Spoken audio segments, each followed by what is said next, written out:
The Space Shuttle Challenger's 5 astronauts are sleeping now after a virtually flawless launch and first day. This is the 7th shuttle mission, and with no hitches, it might have been considered routine. But as the Challenger climbed today, it carried an American woman astronaut, Sally Ride, into space and into history. The story of the first American men to go to space has been well told. Those brave, cocky test pilots were selected for Project Mercury in 1959 because they had the right stuff, as the author Tom Wolfe famously put it. But it wasn't until 1978 that NASA opened the door for women to join the U.S. astronaut program. The civil rights movement happened, the feminism movement happened. That's when NASA started getting questions about, okay, why is this not a priority? And so it really was something they just could not ignore anymore. That's Bloomberg space reporter Loren Grush. In a new book called The Six, The Untold Story of America's First Women Astronauts, she recounts the very different path these pioneers took to reach NASA and the challenges they had to overcome along the way.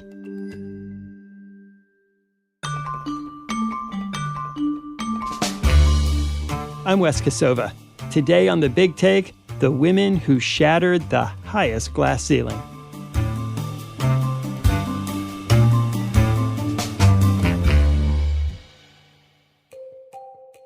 Loren, this is a really big book, 430 plus pages. How long have you been at it? It has been a 3-year project, but to be fair, if you've ever edited a piece of mine, you'll know that I always tend to write long. So I actually was concerned I would not meet the word count, but then of course I exceeded it and had to cut a lot out of it. But hey, when you're writing a biography of 6 incredible women, there's not enough pages for all of the interesting things that they've done. So why don't you tell us about the 6? Sure. So I think everybody has some kind of idea of who Sally Ride is. Obviously, she's the first American woman to go to space. I bet some people don't even know she was actually the second woman ever to go to space. But yes, Sally Ride's name kind of resonates for a lot of people. But what I think a lot of the public doesn't know is that she was one of a group of 6 women who could have all been the first American woman to go to space. They were all extremely qualified, but one of them had to go first. And so with the 6, I really wanted to shine light on the other 5 women's stories and also the accomplishments that they made, because obviously they did amazing things as well. They just had different spots in the order. I mean, these 6 women, they're just incredible. So just to name them, obviously we know Sally Ride. She's a former tennis player and astrophysicist. Judy Resnik, she's an electrical engineer and the second American woman to fly to space. There's Kathy Sullivan, an oceanographer and geologist, also the first American woman to perform a spacewalk. After her came Anna Fisher. She's an emergency room doctor, and she became the first mother to fly to space. After her was Rhea Seddon, also a surgeon and a doctor, and followed up by Shannon Lucid, who was a chemist. What's so interesting about this is that all of them started the same year in the same class of astronauts, right? Absolutely. They were selected among a group of 8,000 applicants in 1978. So what the selection committee did was they actually narrowed that down to over 200 finalists, and these women were among those finalists. And they had to go through what I think is a very extreme selection process. They had to come down to Houston, Texas, where the NASA's Johnson Space Center is, and go through a week of physical exams, medical exams. They had to undergo a psych evaluation. The biggest thing they had to undergo, and was really kind of what decided their fate, was an hour-and-a-half long interview with the selection committee. And I can only imagine that was probably the most intimidating interview of one's life. But yes, it was simply just to gauge a little bit more about who they were. They talked about what they had done in high school and what led them to the now. And through that process, the selection committee members tried to understand if this really was the job for them and if they could hack it as an astronaut. Even the idea that they were up for selection was pretty historic because women just weren't allowed in before 1978. Right. So the requirements prior to when these women joined were very limiting for folks. Back when NASA was first formed, they were gathering people for the Mercury 7. It was very strict. You had to be a test pilot. And back then, the only people who could be test pilots were men because women were banned from flying jets for the military. And so it was pretty much guaranteed that women could not join.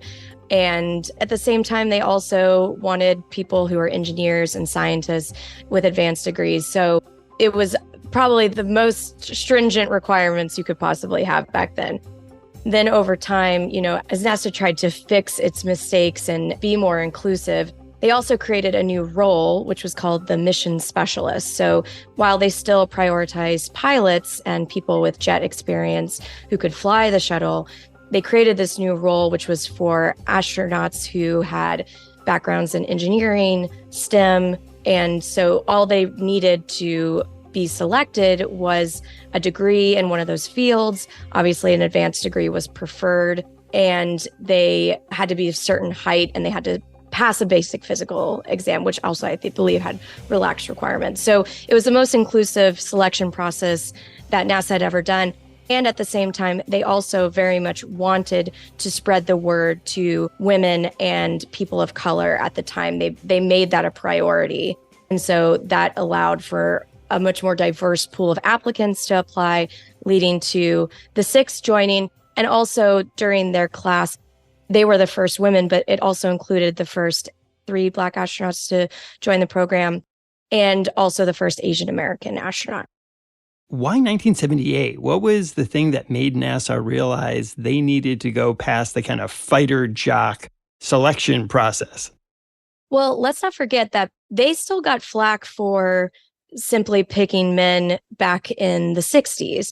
There was a group of women who underwent a series of tests that the Mercury 7, the first 7 astronauts that NASA picked, underwent. The 13 women passed those tests, and they desperately wanted to keep training to potentially go to space one day, but they were blocked from pursuing that dream further. And so there was a congressional hearing in which they desperately tried to get NASA to consider them and to let them keep training. But it just wasn't a priority for NASA at the time, simply because we were in a space race with the Soviet Union. So I think the idea was that anything that detracted from winning that race was seen as some kind of detriment, and that wasn't a priority. I believe that this nation should commit itself to achieving the goal before this decade is out of landing a man on the moon and returning him safely to the earth.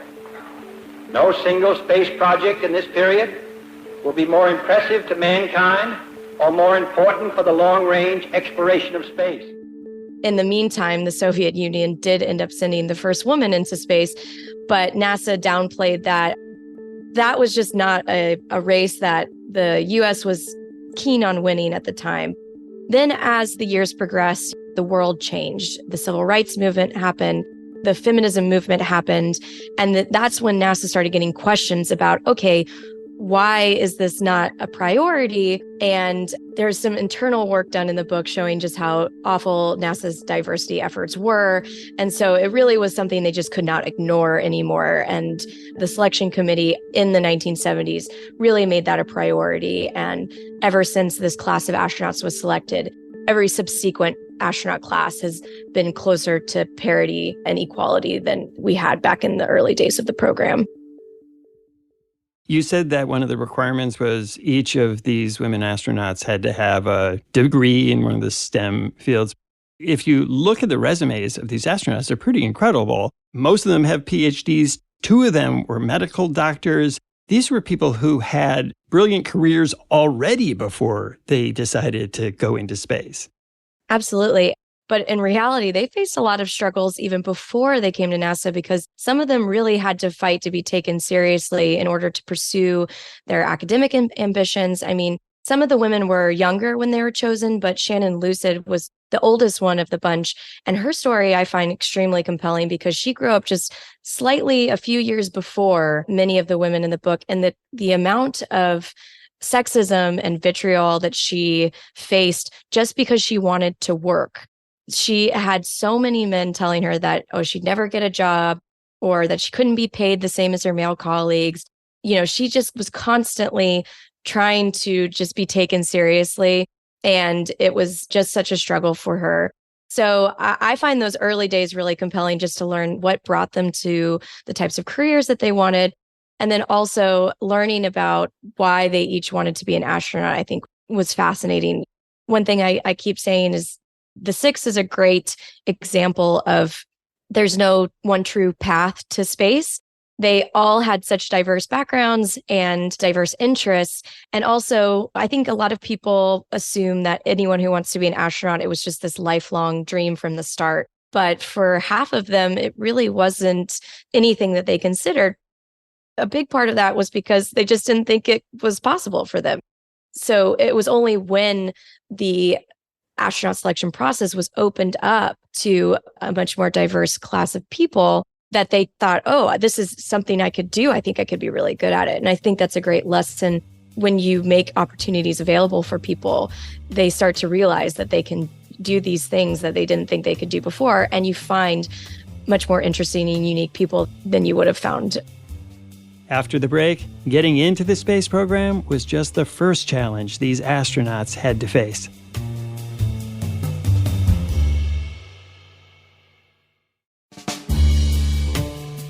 Loren, getting selected for the space program was obviously a big milestone. But then these women astronauts went into a culture that was very male. And you write that they faced all kinds of challenges once they got in the door.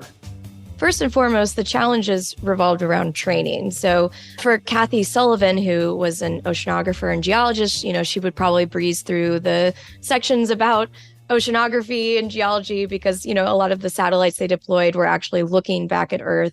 Same for Sally Ride. She was an astrophysicist. And when they did astrophysics lessons, I'm sure she was old hat for her. They had to stay current on NASA's fleet of T-38 jets, described to me as the hardest jet to fly.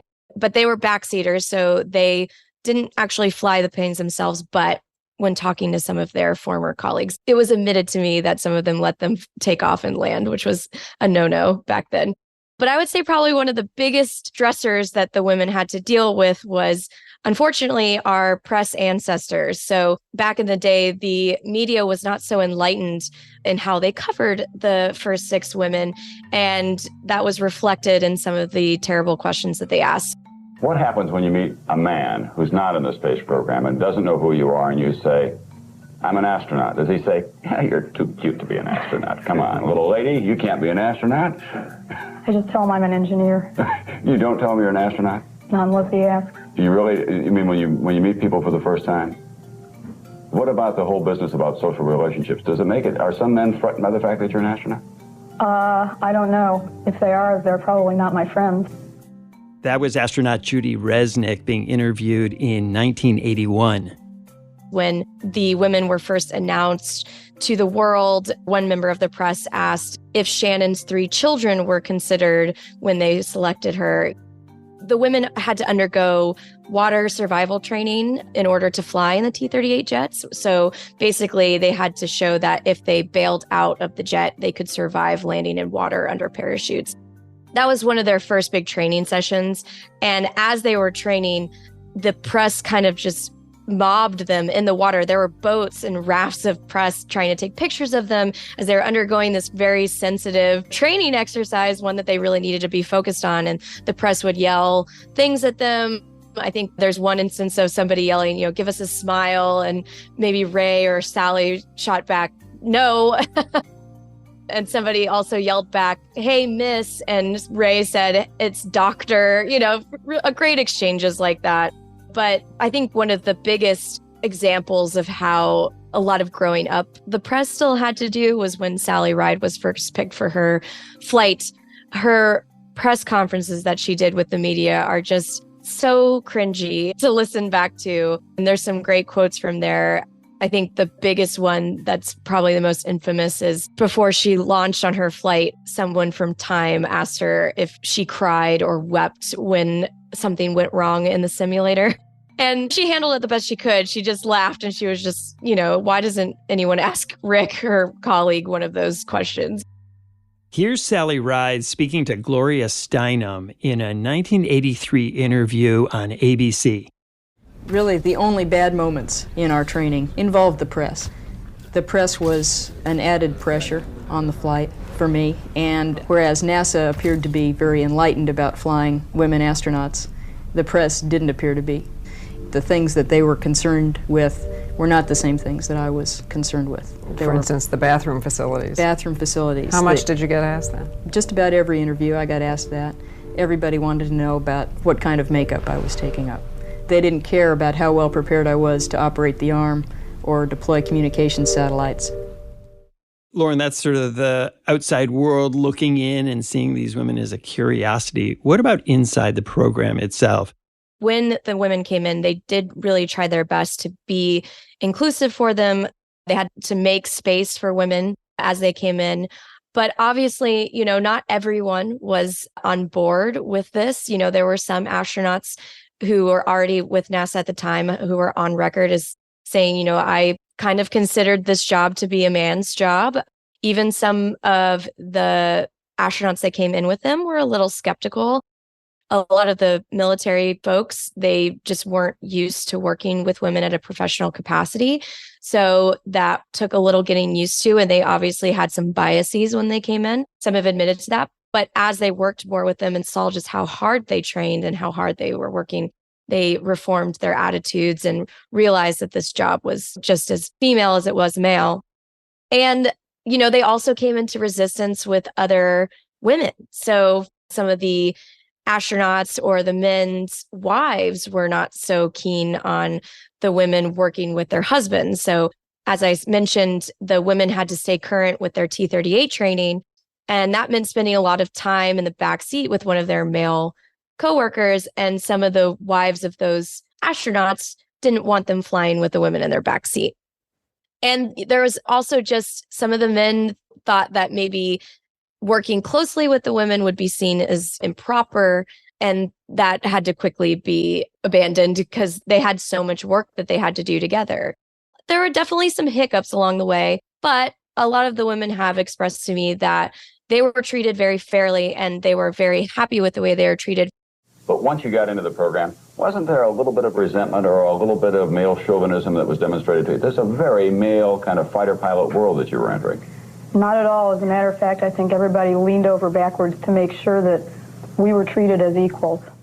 I think another thing that they also did not want was to be singled out in any way. So they very much expressed that they didn't want to be the girl astronauts. They wanted to be one of the guys. So they were very keen on not making big displays of their gender once they arrived at NASA. I mean, there's a great moment where somebody tried to hold the door open for Sally Ride and she just pushed him right through, which is very in tune with her personality from what I've learned of her. Anytime someone could refer to them as a lady astronaut, they shot that down very quickly. And it was very much in their interest to be considered just one of the guys. Loren, after all this training, it came time to fly, and your book opens with this just beautiful, serene moment. Can you describe what happened? It involves Anna Fisher. I open the book with the night before Sally Ride takes her first trip to space. It's obviously a huge moment. And one thing that I learned, Anna Fisher was the lead Cape Crusader for Sally's flight. So Cape Crusader is a fun little term to refer to the support astronauts. Many of the astronauts would work the missions. They'd go down to Cape Canaveral in Florida, and they were responsible for the switch checklist. So they would make sure all of the switches in the cockpit or the cabin were set to where they needed to be prior to flight. And at the time, Anna Fisher was very pregnant with her first daughter. And so she had one of those shifts where she had to stay in the cockpit and watch the switches before Sally came in. And I just thought it was an amazing moment because here she is, a pregnant woman. I think she was about 8 months pregnant at the time. And just that sight of a pregnant woman watching the cockpit, waiting for the first American woman to fly to space, I thought that was a really poetic scene and a great way to open the book. And then you have just the absolute mayhem when Sally Ride took her place in that cockpit. Yeah, absolutely. I think luckily for Sally, she was kind of unaware at the time of just the entire media mob that was down the road. It was just the media. I mean, I think there were about 500,000 people who'd come to Florida that day to witness Sally fly. And you describe what it was like actually for her in the cockpit. Yeah, I think for her, it was finally dawning on her that this was actually going to happen. And she has this great quote that she later said that once the engines ignited and they started flying, she was overcome with this realization that her fate was not her own, that whatever was going to happen to her was going to happen to her in that moment. And she just kind of had to surrender to the engineering and, hope for the best. The thing that I'll remember most about that flight is that it was fun, and in fact, I'm sure it's the most fun I'll ever have in my life. When we come back, the post-NASA years.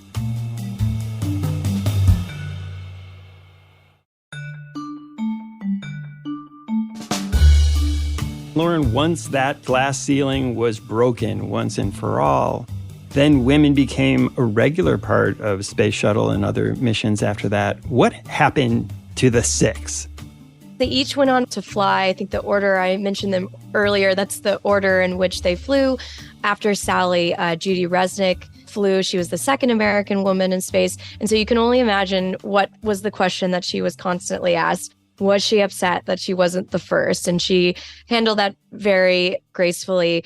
And she also admitted to a colleague that after watching Sally and the odyssey that she went through, Sally dealt with press before her flight. It was after she came back that the floodgates just opened, and the amount of requests for her was just staggering and overwhelming. So Judy expressed that when she saw that level of attention, that she was actually quite content with going second.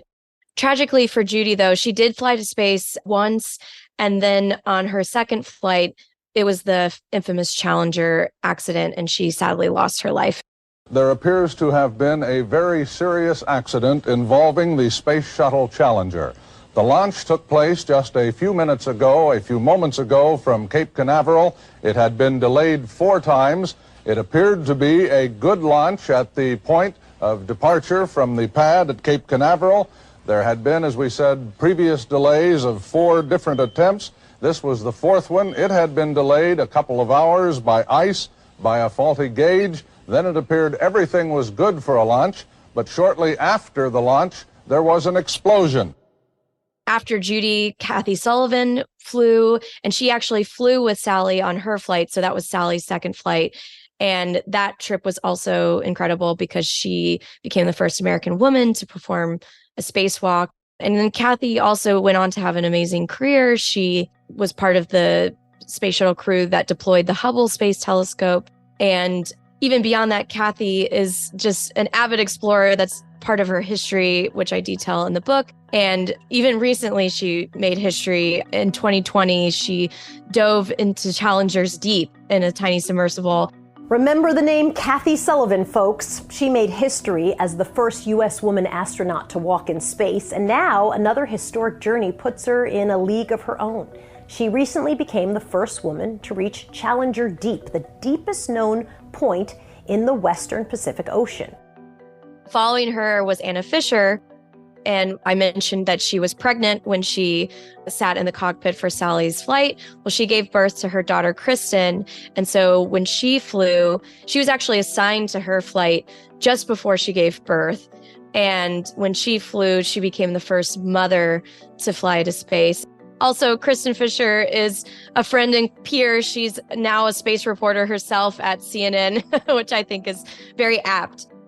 After Anna flew, Rhea Seddon came next. She was worried her flight was going to be a bit boring, but she experienced a bunch of delays with her mission that made her really frustrated. And it looked as if they were just going to deploy a couple satellites and call it a day. Obviously, astronauts are very eager to fly no matter what. It is their aim in life to go to space.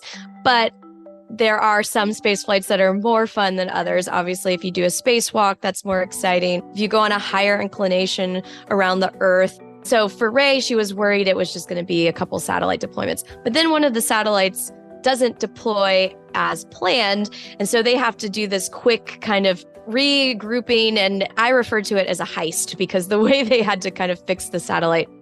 Following her is Shannon Lucid. And it's ironic that Shannon was last because she was probably the one that was most keen to go to space out of all of them. You know, she had a lifelong ambition to be an astronaut.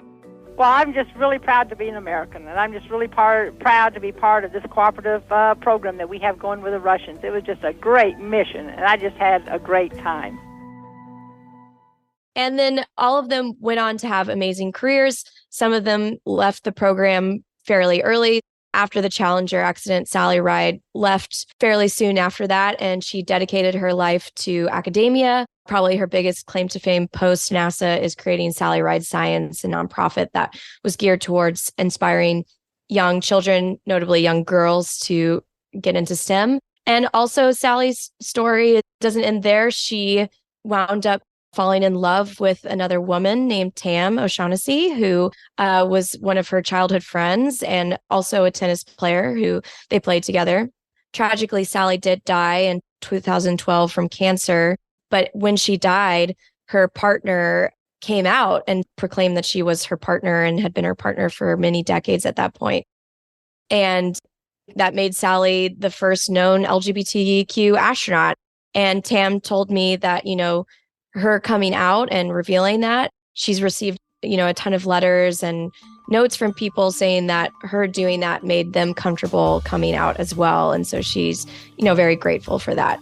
I feel like, honestly, I could write 6 more books about all of these women. There's so much information about them that I could not include in the 400 pages that I did. So there's plenty of information, and I encourage everyone to read as much as they can about these women because they are just fantastic. Loren, always great talking to you. Congrats on the book. Thanks for coming on the show. Thanks so much for having me. Thanks for listening to us here at The Big Take. It's a daily podcast from Bloomberg and iHeartRadio. For more shows from iHeartRadio, visit the iHeartRadio app, Apple Podcasts, or wherever you listen. And we'd love to hear from you. Email us questions or comments to bigtake@bloomberg.net. The supervising producer of The Big Take is Vicky Bergolina. Our senior producer is Catherine Fink. Federica Romaniello is our producer. Our associate producer is Zenab Siddiqui. Hilda Garcia is our engineer. With additional production support from Jill Namazzi.